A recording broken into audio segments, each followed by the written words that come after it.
Assalamualaikum warahmatullahi wabarakatuh. Apa kabar teman-teman? Semoga kabarnya baik-baik aja ya. Apalagi dalam masa COVID-19 ini nih, kita menghadapi wabah yang namanya COVID-19, harus ekstra menjaga kesehatan kita. Dalam masa new normal sekarang ini, kita diwajibkan memakai masker dan menjaga jarak tentunya apabila teman-teman sekalian ingin beraktivitas di luar rumah. Jadi, dalam kesempatan kali ini, saya dan teman-teman saya ingin mempresentasikan tentang karakteristik siswa di sekolah dasar. Sebelum saya memulai presentasi kali ini, saya ingin memperkenalkan dulu anggota kelompoknya, yaitu ada saya sendiri, Dea Ananda. Yang kedua ada Kania Sajida, dan yang ketiga ada Rizkina Intan Sophia Rahma. Pertama akan dibacakan oleh Kania Sajida. Saya Kania Sajida dengan nomor induk mahasiswa 20101233220040 akan menjelaskan materi tentang karakteristik siswa di sekolah dasar. Seorang guru harus dapat menerapkan metode pengajaran yang sesuai dengan keadaan siswanya, maka sangat penting bagi seorang pendidik mengetahui karakteristik siswanya. Selain karakteristik, yang perlu diperhatikan juga adalah kebutuhan peserta didik. Pemahaman terhadap karakteristik peserta didik dan tugas-tugas perkembangan anak sekolah dasar dapat dijadikan titik awal untuk menentukan tujuan pendidikan di sekolah dasar dan untuk menentukan waktu yang tepat dalam memberikan pendidikan sesuai dengan kebutuhan perkembangan anak itu sendiri. Pengertian karakteristik siswa. Karakter menurut Puer Dawarminta adalah watak, tabiat, atau sifat-sifat kejiwaan. Sedangkan menurut Insinyur Penjawijatna, karakter atau watak adalah seluruh aku yang ternyata dalam tindakannya atau insani. Karakter siswa sekolah dasar diartikan sebagai ciri-ciri yang melekat pada peserta didik di sekolah dasar yang bersifat khas dan membedakannya dengan peserta didik pada satuan pendidikan lainnya. Selanjutnya akan dibacakan oleh Rizkina Intan Sophia Rahma. Nama saya Rizkina Intan Sophia Rahma, NIM 2010-123-220016, akan membacakan materi tentang bentuk-bentuk karakteristik siswa sekolah dasar. Yang pertama, senang bermain. Karakteristik ini menuntut guru SD untuk melaksanakan kegiatan pendidikan yang bermuatan permainan lebih-lebih untuk kelas rendah. Guru SD sebaiknya merancang model pembelajaran yang memungkinkan adanya unsur permainan di dalamnya. Guru hendaknya mengembangkan model pengajaran yang serius tapi santai. Penyusunan jadwal pelajaran hendaknya diselang-seling antara mata pelajaran serius seperti IPA, matematika dengan pelajaran yang mengandung unsur permainan seperti pendidikan jasmani atau seni budaya dan keterampilan. Kedua, senang bergerak. Orang dewasa dapat duduk berjam-jam, sedangkan anak SD dapat duduk dengan tenang paling lama sekitar 30 menit. Oleh karena itu, guru hendaknya merancang model pembelajaran yang memungkinkan anak berpindah atau bergerak. Menyuruh anak untuk duduk rapi untuk jangka waktu yang lama dirasakan anak sebagai siksaan. Ketiga, anak senang bekerja dalam kelompok. Anak belajar aspek-aspek yang penting dalam proses sosialisasi seperti belajar memenuhi aturan kelompok, belajar setia kawan, belajar tidak tergantung pada diterimanya di lingkungan belajar, menerimanya tanggung jawab, belajar bersaing dengan orang lain secara sehat atau sportif, mempelajari olahraga dan membawa implikasi bahwa guru harus merancang model pembelajaran yang memungkinkan anak untuk bekerja atau belajar dalam kelompok serta belajar keadilan dan demokrasi. Keempat, yang terakhir yaitu senang merasakan atau melakukan atau memperagakan sesuatu secara langsung.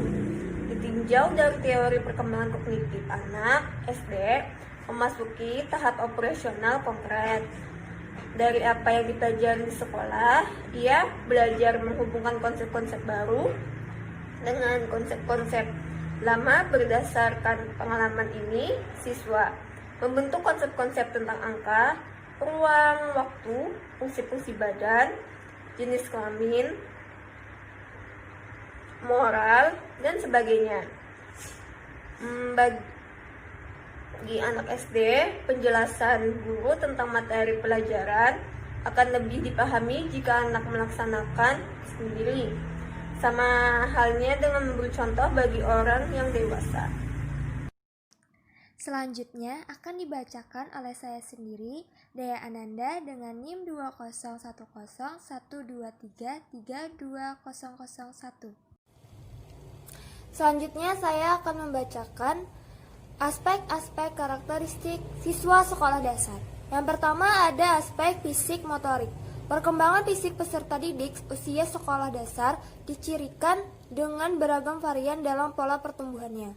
Keberagaman ini disebabkan karena beberapa hal seperti kecukupan gizi, kondisi lingkungan, genetik, hormon, jenis kelamin, asal etnis, serta adanya penyakit yang diderita. Pada fase ini, pertumbuhan fisik tetap berlangsung sehingga peserta didik menjadi lebih tinggi, lebih kuat, dan lebih berat. Sehingga dengan pertumbuhan fisiknya yang beranjak matang, maka perkembangan motorik peserta didik sudah dapat terkoordinasi dengan baik, serta gerakannya sudah selaras dengan kebutuhan atau minatnya. Dapat menggerakkan anggota badannya dengan tujuan yang jelas.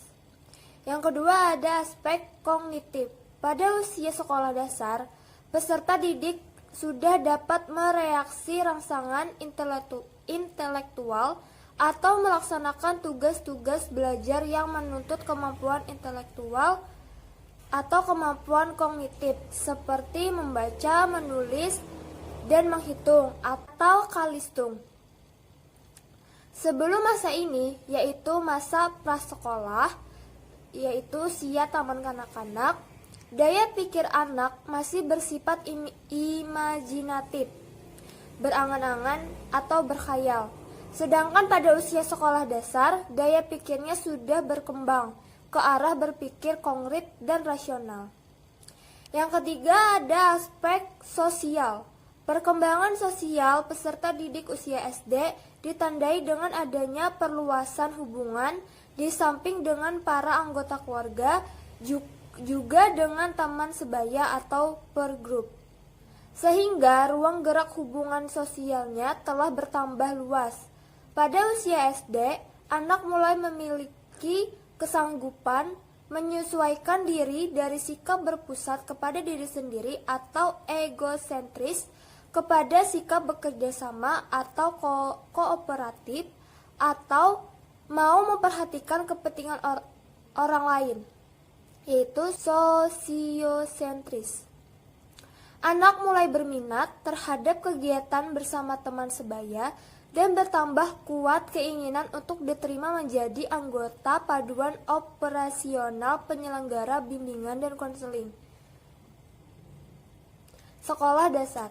13 kelompok atau gang merasa tidak senang apabila ditolak oleh kelompok dan dapat menyesuaikan diri dengan kelompok teman sebaya maupun lingkungan masyarakat sekitar. Yang keempat ada aspek emosi. Pada usia sekolah dasar, khususnya di kelas tinggi yaitu kelas 4, 5, dan 6, anak mulai menyadari bahwa mengungkapkan emosi secara kasar tidaklah diterima atau tidak disenangi oleh orang lain. Anak SD belajar untuk mengendalikan dan mengontrol ekspresi emosinya melalui peniruan dan latihan atau pembiasaan.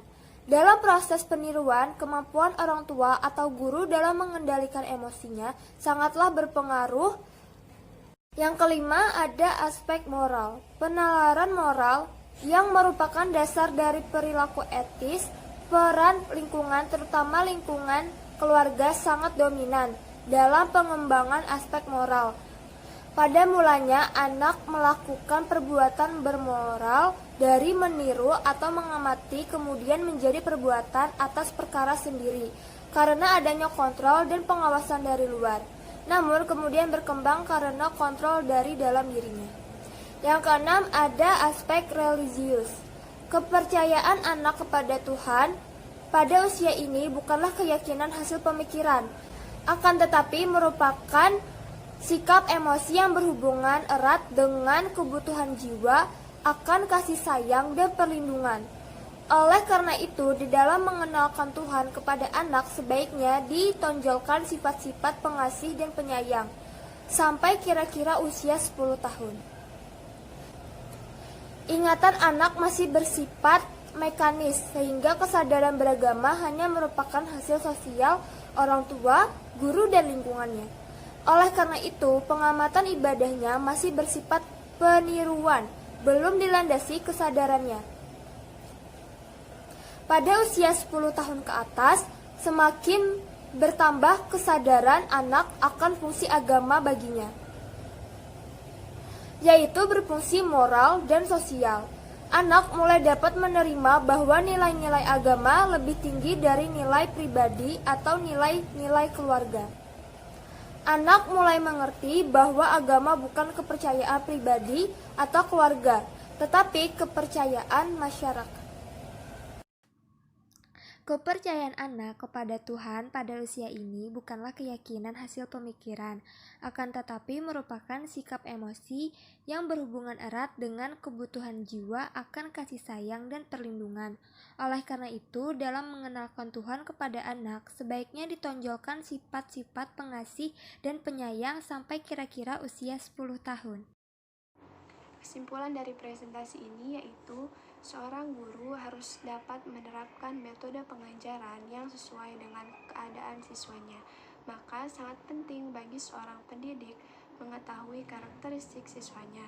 Pemahaman terhadap karakteristik peserta didik dapat dijadikan titik awal untuk menentukan tujuan pendidikan di sekolah dasar dan untuk menentukan waktu yang tepat dalam memberikan pendidikan sesuai dengan kebutuhan perkembangan anak itu sendiri.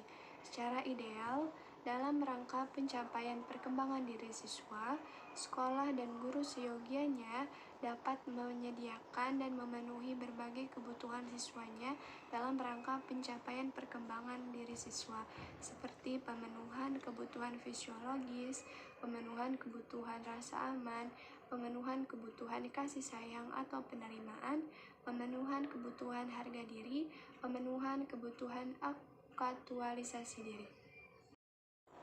Saran, sebagai calon guru, hendaknya kita tahu dan memahami siapa sebenarnya anak didik kita, agar nantinya dalam kegiatan belajar tidak terjadi salah arah. Hendaknya kita bisa menjadi panutan yang baik untuk anak-anak kita, karena segala tingkah laku kita akan mudah sekali ditiru oleh peserta didik kita. Dengan materi yang disajikan dalam presentasi ini, diharapkan dapat menjadi referensi untuk bekal kelak dalam mengetahui dan memahami perkembangan peserta didik. Nah, itu dia presentasi dari kelompok kami. Gimana? Menarik kan? Nah, semoga bisa menambah ilmu dan wawasan teman-teman sekalian. Buat teman-teman yang ada pertanyaan nih, kalian bisa komen, tulis pertanyaan kalian di kolom komentar di bawah. Nanti kami bakal jawab. Dan sampai di sini dulu presentasi dari kami. Jangan lupa like video ini. Sebelumnya saya ucapkan mohon maaf apabila ada kesalahan dan kekurangan. Terima kasih. Assalamualaikum warahmatullahi wabarakatuh.